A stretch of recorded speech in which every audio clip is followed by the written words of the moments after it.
अंधे प्यार में बर्बाद हो गए दो परिवार। यह एक सच्ची घटना है, सच्ची कहानी है उत्तर प्रदेश के नवाबगंज शहर की।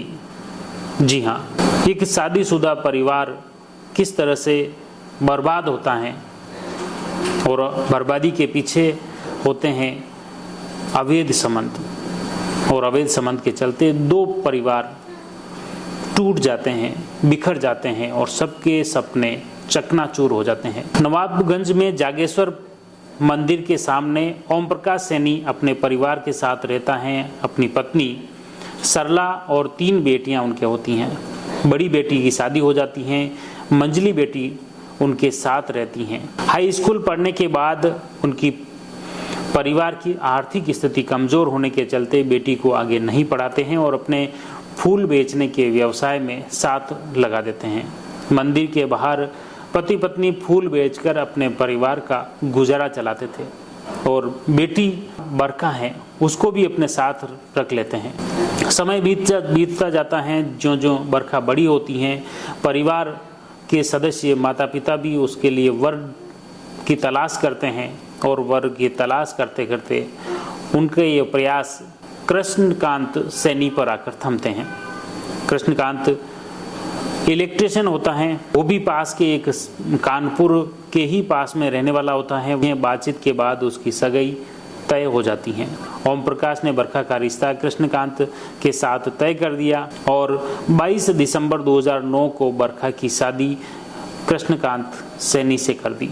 शादी के बाद बरखा कृष्णकांत की दुल्हन बनकर उनके ससुराल पहुंचती हैं तो उसने अपने बात व्यवहार व कामकाज से न सिर्फ पति बल्कि सास ससुर का दिल भी जीत लिया।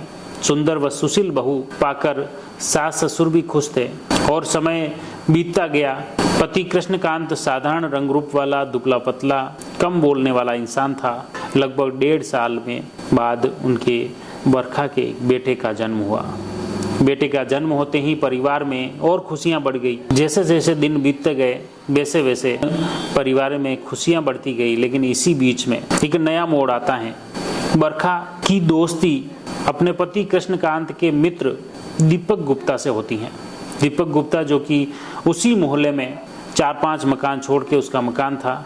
उसके पिता विमल गुप्ता की वहीं पान की दुकान थी और दीपक गुप्ता ऑटो चलाता था। क्योंकि मोहल्ले में रहने वाला था, धीरे धीरे कृष्णकांत की मुलाकात के बाद बरखा से भी मुलाकात हुई। उनके नज़दीकियां बढ़ी और नज़दीकियां इस कदर बढ़ी कि धीरे धीरे कृष्णकांत चूँकि सुबह 9 बजे जाता था, रात को 9 बजे आता था, घर पर बरखा अकेली रहती थी और इस अकेलेपन के बीच में बाजार में उसके मोहल्ले में दीपक गुप्ता जब दिखता वो मजाकिया मूड में आ जाता और बरखा को भी कहीं न कहीं वह मन वह बहाने लगी और इसके साथ ही दोनों की नज़दीकियां बढ़ती गई और वह नज़दीकियां कब अवैध संबंधों में तब्दील हो गई उसे पता ही नहीं चला।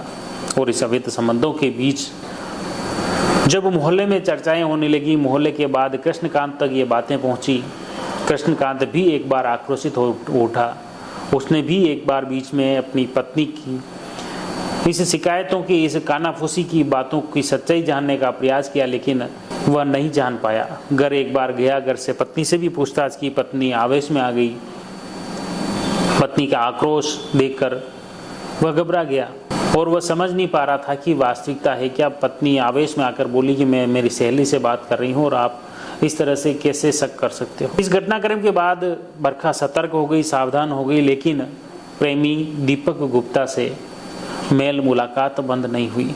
धीरे धीरे बढ़ती गई और मेल मुलाकात बढ़ने के साथ ही उनके बीच इतनी नज़दीकियां बढ़ गई कि उनका बेटा बरखा का करीब 9-10 साल का हो गया। और लेकिन दूसरी तरफ बरखा और दीपक के बीच नज़दीकियां इस कदर बढ़ गई कि वे अब इस परिवार से दूर जाना चाह रहे थे। बरखा अपने पति को छोड़कर उसके साथ जाने पर सहमत हो गई और दोनों ही घर छोड़कर चले जाते हैं। इस घटनाक्रम के बाद कृष्णकांत फिर उसके अपने माता पिता के साथ सास ससुर को भी बुलाते हैं, उनको अवगत कराते हैं। सास ससुर व कृष्णकांत अपने समाजजनों के साथ मिलकर दीपक गुप्ता के पिता विमल गुप्ता से बातचीत करते हैं। पहले तो विमल गुप्ता अपनी अनभिज्ञता जताते हैं, लेकिन जब वे पुलिस में मुकदमा दर्ज कराने की बात करते हैं तो विमल गुप्ता न सिर्फ अपने बेटे दीपक गुप्ता का ठिकाना बताते हैं बल्कि वे भी साथ आकर उनसे बातचीत करवाते हैं, समझाइश करते हैं और समझाइश के बाद फिर बरखा को ले आते हैं।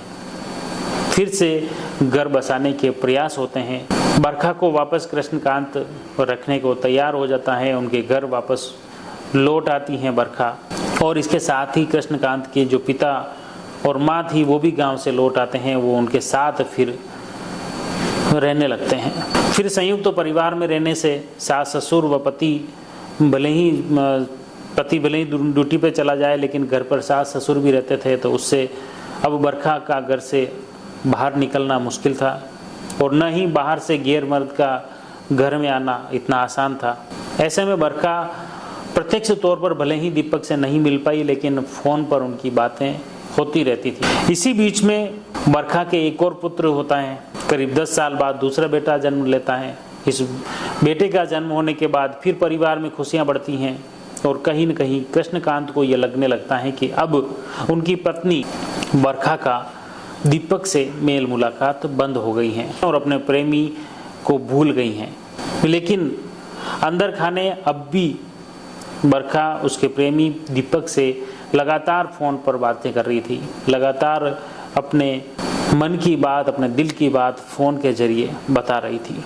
और इसी बीच में जो जो समय निकलता है वैसे वैसे फ़ोन पर बातें बढ़ती हैं, उनकी नज़दीकियाँ और बढ़ती हैं, फिर बातें एक दूसरे पर मर मिटने की आ जाती हैं। और इस बीच में बाद बरखा के मामा के यहाँ प्रसादी का कोई कार्यक्रम होता है। उस कार्यक्रम में कृष्णकांत और उसकी पत्नी बरखा अपने बच्चों के साथ वह मामा के वहाँ जाती हैं, प्रसादी में शामिल होती हैं, मेहमानों के साथ रहते हैं। दिन भर वहाँ रहने के बाद जब कृष्णकांत वापस घर लौटने की बात कहता है अपनी पत्नी बरखा को, तो बरखा बोलती है मैं आज मेरे मम्मी पापा भी यहाँ आए हुए हैं तो मैं उनके साथ पीहर जाना चाहती हूँ, फिर दूसरे दिन वह आ जाएगी। ये बात सुनकर एक बार कृष्णकांत बोलता है ठीक है आप चले जाओ, सुबह आ जाना। इसी के तहत कृष्णकांत अपने घर लौट आता है। बरखा अपने पीहर पहुँच जाती है अपने पिता और माँ के साथ। पीहर में जाती हैं, पीहर में मम्मी पापा के साथ रहती हैं। शाम को करीब 9 बजे तक सभी खाना खाते हैं, सभी बातें करते हैं। और उसी दौरान उसके प्रेमी दीपक गुप्ता का उसे फ़ोन आता है बरखा को कि आप कहाँ हो। तो वो पहले तो आनाकानी करती है लेकिन फिर कहती है कि नहीं तो बात नहीं करेगी तो मैं मर जाऊँगा। इस तरह के जब दबाव डालता है दीपक तो फिर वो बात के लिए सहमत होती हैं। वो फिर वो बरखा कहती हैं अभी मेरे मम्मी पापा हैं, परिवार में कई लोग हैं, तो आप इंतज़ार करो रात तक, रात में मैं फ़ोन करके बात करती हूँ। सभी परिवार के सब सदस्य जब मम्मी पापा और बच्चे सो जाते हैं तो रात करीब 10 बजे 10:30 बजे बरखा अपने प्रेमी दीपक को फ़ोन करती हैं। दीपक उसके पीहर पहुँच जाता है और पीहर पहुंचकर जैसे ही वो आता है तो बरखा कॉल करके बुला लेती हैं अपने घर। और घर पर जैसे ही आता है तो वो घर छत पे चले जाते हैं। छत पे आते ही पहले तो उनके मन की जो भूख होती है वो बुझाते हैं और उसके बाद आपस में बतियाने लगते हैं, आपस में बातें करने लगते हैं। और बातों ही बातों में दीपक इतना आवेश में आ जाता है, वो बोलता है कि तू अभी मेरे साथ चल, अब मैं किसी भी परिस्थिति में वह उसे नहीं छोड़ना चाहता, वह उसके बगैर नहीं रह सकता और अगर वह नहीं आएगी तो वह मर जाएगा। इस तरह वह दबाव बनाता है और इस दबाव के दौरान बरखा फिर भी समझती है मजाक कर रहा है। बरखा बार बार समझाती है कि अब संभव नहीं है, अब उनके 2 बेटे हैं, वह शादीशुदा हैं और परिवार में 2 परिवारों की इज्जत का सवाल है। लेकिन दीपक और आक्रोशित हो जाता है, आवेश में आ जाता है और उसका गर्दन दबाकर उसे बेहोश कर देता है। और बेहोशी के बाद वह अपने जेब से चाकू निकालकर उसे गोद देता है, चाकू से वार कर उसकी दर्दनाक हत्या कर देता है। घटना के बाद दीपक वहां से फरार हो जाता है। फरार होने के बाद रेलवे ट्रैक पर जाता है, जहां तक जाते जाते उसे ग्लानि होती है, वह डर भी जाता है, घबरा जाता है और इसी घबराहट और डर के चलते वह रेलवे पटरी पर सो जाता है। ट्रेन आती है, उसे कुचल देती हैं और इसी तरह उसकी भी आत्महत्या कर लेता है। घटना के बाद रेलवे पुलिस उसके शव को मोर्चरी में रखवा देती है। रेलवे पुलिस द्वारा उस शव की शिनाख्तगी के प्रयास किए जाते हैं, पहचान के प्रयास किए जाते हैं। और इसी बीच में दूसरी तरफ बरखा की हत्या के बाद जब उनका नन्हा बच्चा रोता है पीहर में, तो उसके पिता और माँ उठते हैं कि बरखा क्या हुआ। बरखा के कमरे में पहुंचते हैं तो बरखा के खून से लथपथ शव देख पर वो हैरान रह जाते हैं। इसकी सूचना सबसे पहले वे अपने दामाद कृष्णकांत को देते हैं, फिर पुलिस को देते हैं और घटना के बाद पुलिस भी मौके पर पहुंच जाती है। प्रथम दृष्टया जो चर्चा होती है, उस चर्चाओं में बरखा के माता पिता बताते हैं कि हो सकता है उनके घर पे कोई लूटपाट की नीयत से कोई व्यक्ति आया हो, बरखा जाग रही होगी और उस दौरान यह घटना हो गई और बदमाश भाग गए। लेकिन पुलिस अपने स्तर पर जांच करती है, शव को मोर्चरी में रखवा देती है और उसके बाद उनके मकान के जस्ट सामने एक मंदिर होता है, मंदिर पर सीसीटीवी फुटेज होते हैं। फुटेज को पुलिस जब खंगालती है तो उसमें रात को एक युवक के घर में आने के दिखाई देता है। फिर उसमें युवती जो कि दरवाज़ा खोलती हैं वह उस फुटेज में दिखाई देती हैं। उस फुटेज की पहचान जब परिजनों से करवाई जाती है तो पता चलता है कि ये बरखा है और बरखा ने गेट खोला है। उसके बाद दीपक गुप्ता उस मकान में प्रवेश करता है, जो घंटा भर रुकने के बाद फिर 11:30 के आसपास घर से निकलता है। वह सारा फुटेज उस कैमरे में कैद हो जाता है। पुलिस द्वारा कृष्णकांत की रिपोर्ट पर दीपक गुप्ता के खिलाफ हत्या का मुकदमा दर्ज किया जाता है और पुलिस द्वारा तहकीकात शुरू की जाती है। और इसी बीच में जब दीपक गुप्ता के बारे में पता करने के पुलिस द्वारा प्रयास किए जाते हैं, पुलिस द्वारा दीपक गुप्ता के मोबाइल पर कॉल की जाती है तो कॉल उठाती हैं रेलवे पुलिस। रेलवे पुलिस द्वारा बताया जाता है कि यह फोन एक युवक का है जो कि रेलवे ट्रैक के नीचे आकर आत्महत्या कर ली थी, उसका शव यहाँ पड़ा हुआ है। उसके बाद दीपक गुप्ता के पिता विमल गुप्ता को बुलाया जाता है पुलिस द्वारा, उसकी पहचान कराई जाती है कि वो दीपक गुप्ता का ही शव निकलता है। और इस तरह आप देख सकते हैं बरखा का एक कदम न सिर्फ खुद के परिवार को बर्बाद कर गया बल्कि दीपक गुप्ता के परिवार को भी खत्म कर दिया। जरा सी बेपरवाही जितने बड़े भयानक हालात उत्पन्न कर दिए। बरखा के 2 नन्हे बच्चों के भविष्य को लेकर सवाल उठ रहे थे तो दूसरी तरफ दीपक गुप्ता की हत्या से उन्हें बूढ़े माँ बाप के लिए सहारा छीन गया था। दोनों ही परिवारों में बदहवास के हालात उत्पन्न हो गए।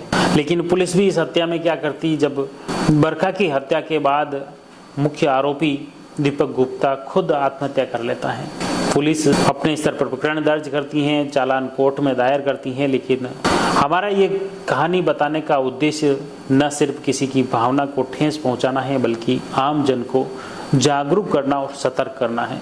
सतर्क रहें, सावधान रहें। जुड़े रहिए क्राइम से न्याय तक न्यूज़ चैनल में। धन्यवाद।